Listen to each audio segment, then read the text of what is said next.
Hi y'all, welcome back to my channel. Today I'm going to show you what I've been working on this week. This year I'm going to try really hard to work on some unfinished projects. In the quilting world they call it UFOs. So the first UFO I decided to finish is an underwater sea quilt that I took a class at the Houston International Quilt Festival, and I'll put the name of the teacher up here. But she got us started and then we had to finish it up on our own. So I'm not going to explain her whole process. That would be completely against her copyright rules. But I am going to show you the materials I use and just explain a little bit about some of the things that I did in my quilt and then how I'm going to finish it off. So stay tuned and take a look at this really fun underwater sea quilt. This is my underwater sea quilt that I worked on finishing up this week. The teacher at Quilt Festival was Judith Baker Montano. She was an excellent teacher and I really enjoyed her class because there was nothing that had to be exactly perfect. When you're quilting a piece quilt, you often have to have that perfect scant 1/4 inch seam, which always throws me for a loop no matter how many times I make a quilt. But with this quilt, everything goes. So it is only 6" by 9" finish. It's not a very big quilt. We started out with a kit with all these various things in it. So some of the fabric was cotton fabric. Here's some tulle. Here's some various types and textures of threads and ribbons. This is some thread that I used myself. We were instructed to bring various size needles and a needle book. And these are some scraps that I have left over. We use this beautiful crushed velvety kind of material. We also got to use Dupioni silk, which is my first time using it in a quilt. I absolutely loved it so much that I ordered some extra pieces on Etsy of that. We got this little gauze kind of stuff that I actually didn't use, but I'm sure many people did in theirs. Oh, here's another little crushed velvet. I bought these shell buttons I thought I was going to put on it, but I ended up deciding that it just wasn't going to look quite right on it, so I didn't use them on this quilt. All right, so here's just a quick overview of the process. We were given a hand-dyed piece of fabric that was from Ricky Timms. He hand-dyed the fabric, which is so exciting to get his hand-dyed fabric. We sewed it onto a backing of muslin, and then we started layering. So we put in some little ribbons, and she had all sorts of techniques for us to make this little kelp seaweedy stuff.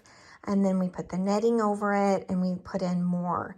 This down here is supposed to look like brain coral, that I ended up choosing to use the crushed velvet. This was a piece of ribbon, so I kind of thought that looked really cool, like the ocean floor. Here's just some more hills in the ocean or coral or whatever. And then just some ribbons and some really cool trims. So what I did here is I had some fabric that had little pieces of like a jellyfish, turtle, starfish, some plants. This is the fabric that I found and thought it would go perfect with my little sea life. It's by, it says WilmingtonPrints.com.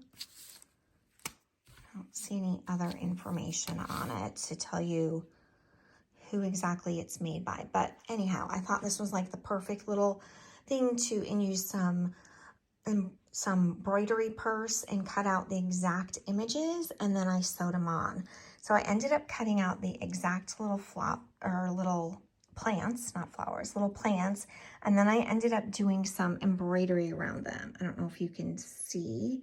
Let me try to focus it in well. Nope, a little too close. Okay, so I used the plants and I did some embroidery of some fancy threads around it. You can see some of them I did the shiny razzle dazzle thread, and some I just did plain embroidery DMC kind of thread. And here's the turtle I cut out. I decided he didn't stand out quite as much as I wanted with just the green thread. So I did add a little razzle dazzle. The starfish, I ended up putting some little beads on. She did give us a package of beads. And here's another little coral she taught us how to make. And then here, my jellyfish. So this was something I came up with myself. She had a different way of doing jellyfish that she did not teach to our class. She taught to another class.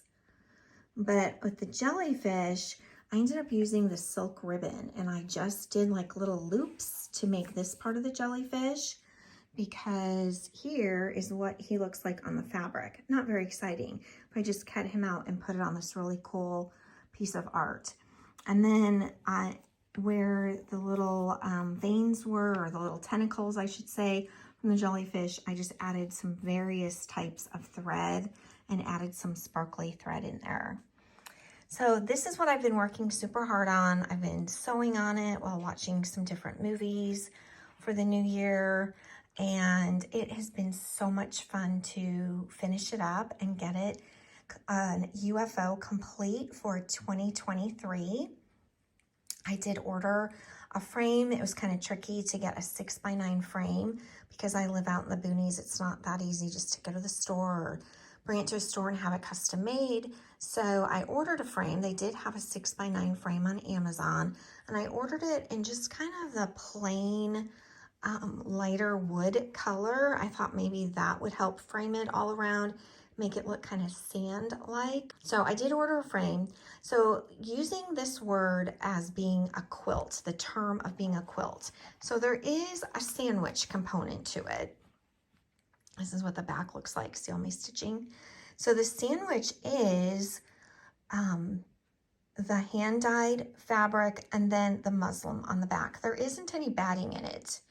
If I were to put another batting and backing and then go through and quilt it all more, I just used my decorative stitches as the quilting on it, then I think it would be more of the true term of a quilt. But if I were to put this in a show, I feel like it would need a batting and another backing and some more quilting on it. But I am just going to hang it in my bathroom. I have a hall bathroom that's kind of dedicated to Hawaiian kind of artwork that I have. I'll include a picture of that, and I think it'll go really well in that bathroom. So I'm just going to hang it up. It's for my own personal use. Again, the thing that I loved the most about this is the brain coral. She taught us how to do that. It was super cool. And then I think my jellyfish, not to brag, but I really think that jellyfish turned out pretty amazing. So thanks for watching, and I hope it inspires you to do some art quilts and to think outside of the box in your quilting ventures and not always just follow the directions or follow the pattern that's given to you. Have a great day. Don't forget to subscribe, like, comment, and share this video with your friends. Bye. Here's my other Hawaii themed artwork that I have in this bathroom. So this painting, Claudia and I, my youngest daughter, we went to a painting class while we were in Maui one year and painted this picture. Super fun class that we took together. I'm making this beach scene. Really great photographer, or artist, really great artist, taught us how to do this. And then this I bought in Hawaii. This is actually, they took a piece of batik fabric. They made this whale design using the waxed method for batik fabrics.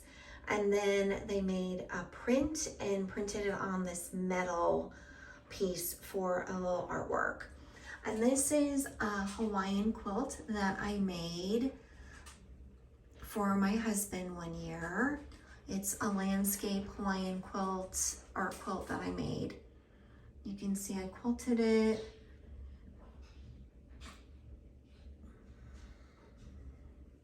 This little hanging piece I bought at a fun little shop in San Antonio to hang up some type of artwork, and it was perfect for this quilt. Okay, so this is currently the bathroom that I have my little Hawaii stuff in, and I will be adding my Under the Sea quilt to also.